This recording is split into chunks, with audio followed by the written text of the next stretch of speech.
come state? Eccoci qua con un altro video, ormai sta diventando quasi un'abitudine, no scherzo. E questa sera volevo vedere con voi un paio di esercizi molto semplici per un tipo di mal di schiena che è un po' particolare perché prende principalmente al mattino. Chi me lo riferisce, chi mi chiede di questo dolore, spesso si lamenta proprio che appena si alza dal letto sente mal di schiena, abbastanza forte, anche fastidioso nel camminare, poi dopo qualche passo, dopo qualche movimento, il dolore passa. E poi magari riprende dopo qualche ora, magari quando stanno seduti di nuovo per tanto tempo, oppure quando devono viaggiare in macchina, si ritrovano di nuovo ad avere questo tipo di dolore che riprende all'inizio del movimento per poi di nuovo ridursi e lasciare di nuovo senza particolari fastidi. Allora, intanto bisogna distinguerlo perché spesso questo tipo di fastidio non è centrale sulla colonna, ma è leggermente laterale sul bacino, diciamo all'inizio del gluteo, quindi dove l'osso sacro si articola con l'altro osso del bacino, che è questo qua laterale, e l'osso iliaco. Queste due ossa insieme formano un'articolazione molto piccola, chiamata sacroiliaca, che ha un movimento piccolissimo, di pochissimi gradi, però è fondamentale per distribuire il peso del tronco sugli arti, soprattutto durante la deambulazione. Questa articolazione tende a irrigidirsi per il fatto che è ricca di legamenti, cioè è un'articolazione che proprio per il fatto di dover trasferire il peso dal tronco agli arti deve essere ben salda.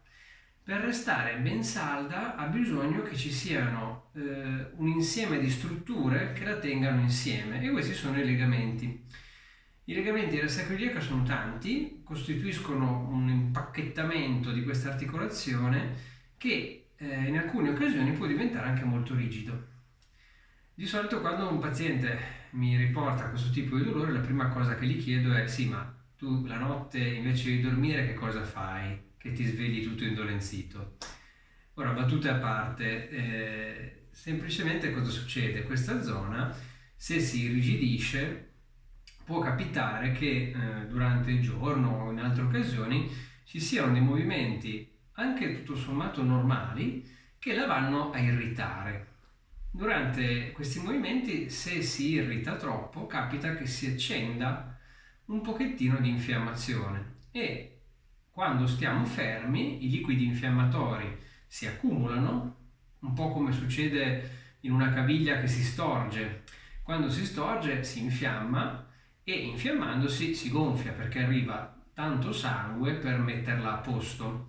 L'arrivo di tutto questo sangue aumenta la temperatura e aumenta quello che è il liquido che esce dai vasi, che è normale in una certa quantità. Ovviamente quando aumenta troppo la caviglia gonfia.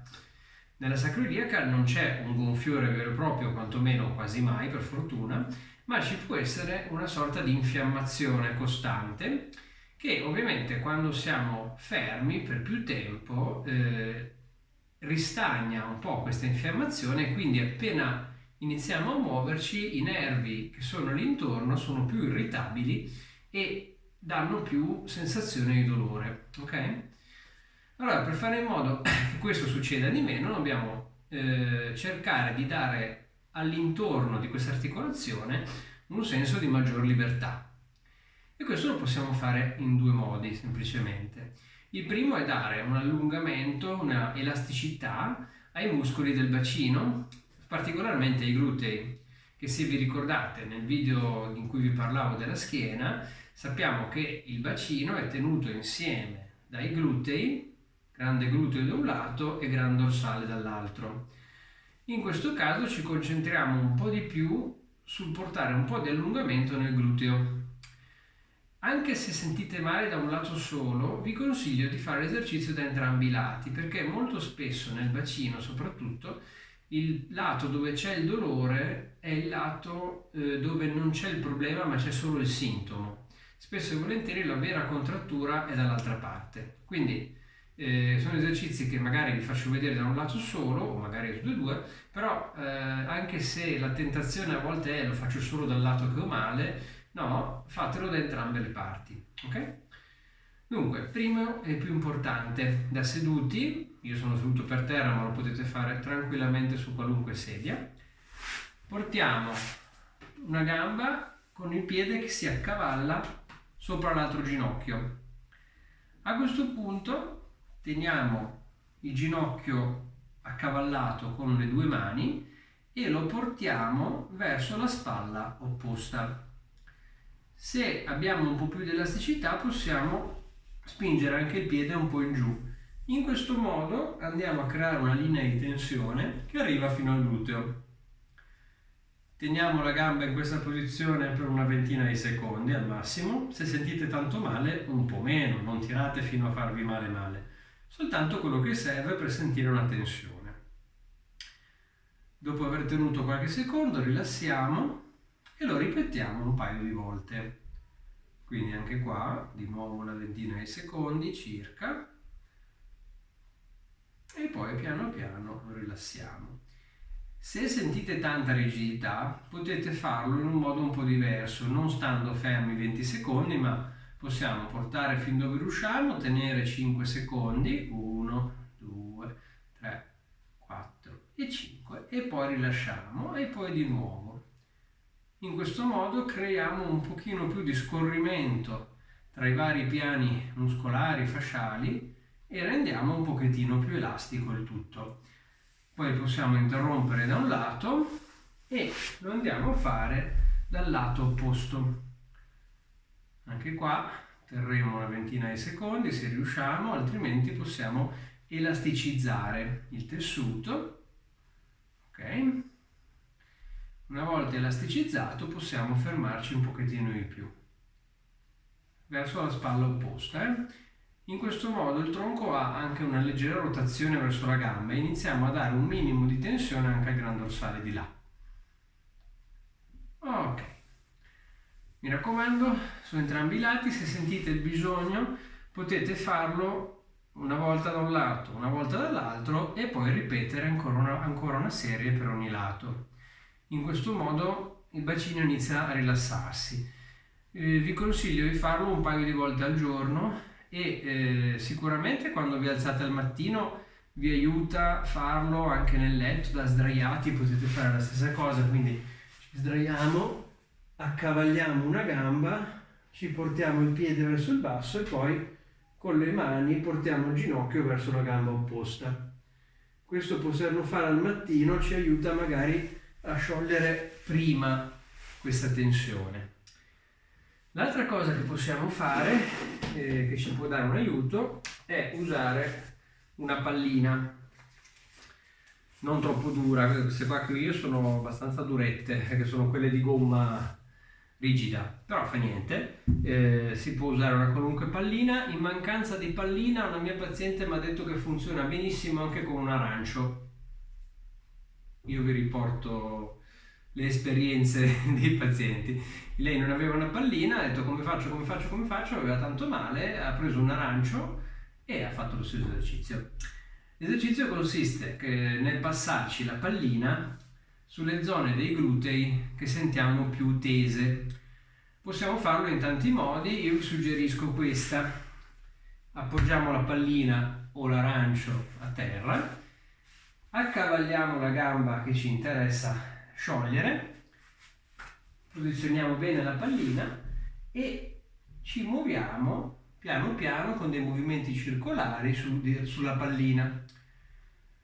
Se questo è troppo intenso potete farlo con tutte e due le gambe appoggiate, ok?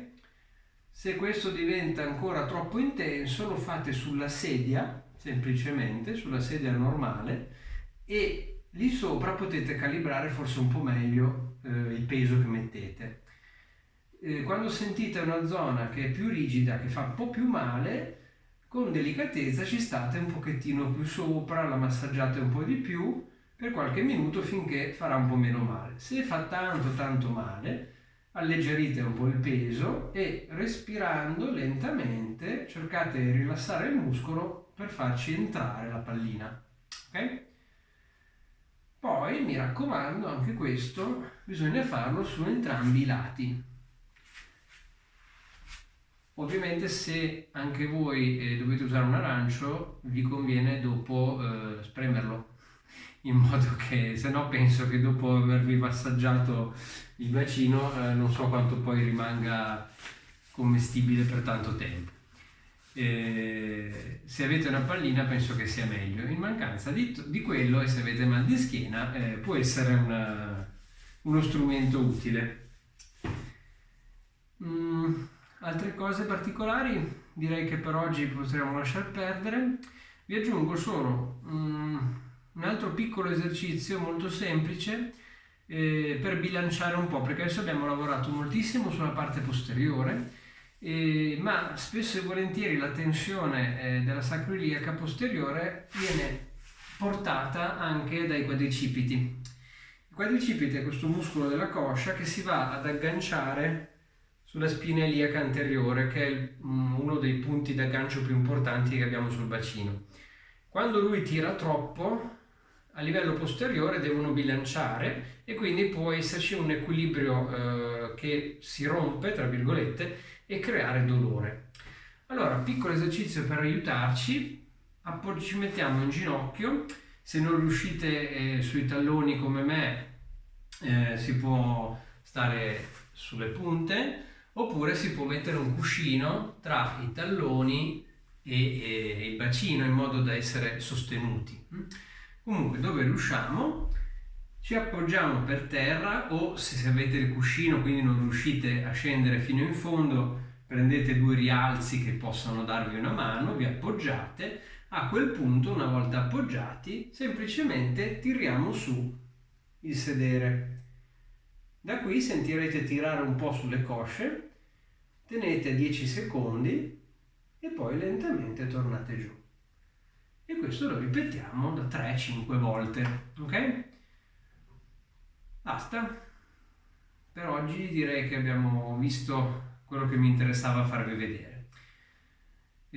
Se avete problemi contattatemi, altrimenti ci vediamo al prossimo video. Grazie, ciao!